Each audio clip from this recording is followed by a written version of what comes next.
This is a See Jason podcast, and I'm Insa Schmidt from Boston University and Boston Medical Center. I'm privileged to share the findings from our study with you that focused on the identification of new biomarkers of kidney disease histopathology and prognosis. Current biomarkers of kidney disease have limitations as they do not capture histopathologic correlates of the underlying disease or yield specific information about individual prognoses.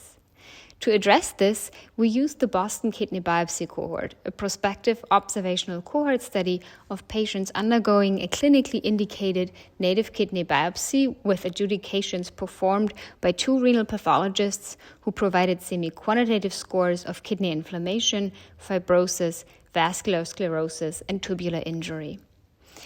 Using the Olink proteomics platform, we measured 225 plasma proteins in 549 study participants and tested associations between all biomarkers with three measures: histopathologic lesions, kidney disease progression, and death.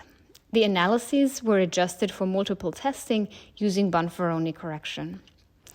The top-performing markers positively associated with acute tubular injury and interstitial fibrosis and tubular atrophy were kidney injury molecule 1, also known as KIM1, and VSET and immunoglobulin domain-containing protein 2, or VSIG2. VSIG2 has not been studied previously in the setting of CKD. We identified 30 proteins that were associated with higher risks of kidney disease progression and observed the strongest association with placental growth factor, a member of the VEGF family that has been studied in preeclampsia. 35 proteins were independently associated with death. 30 of those were associated with higher risk of death with TNF-related apoptosis-inducing ligand R2 as the top-performing marker, a well-known key mediator of apoptosis. 5 biomarkers had an inverse association with death. Here, the top-performing marker was stem cell factor, or SCF. Low levels of SCF have also been reported to be associated with mortality in previous studies.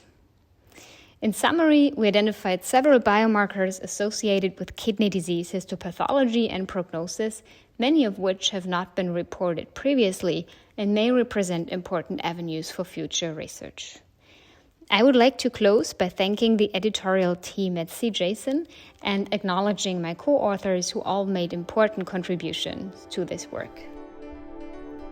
This podcast is copyrighted by the American Society of Nephrology, all rights reserved. All content in this podcast is for informational purposes only and is not intended to be medical advice. This podcast should not be used in a medical emergency or for the diagnosis or treatment of any medical condition. Please consult your doctor or other qualified healthcare provider if you have any questions about any medical condition or before taking any drug, changing your diet, or commencing or discontinuing any course of treatment. Thank you for listening to this podcast from the American Society of Nephrology.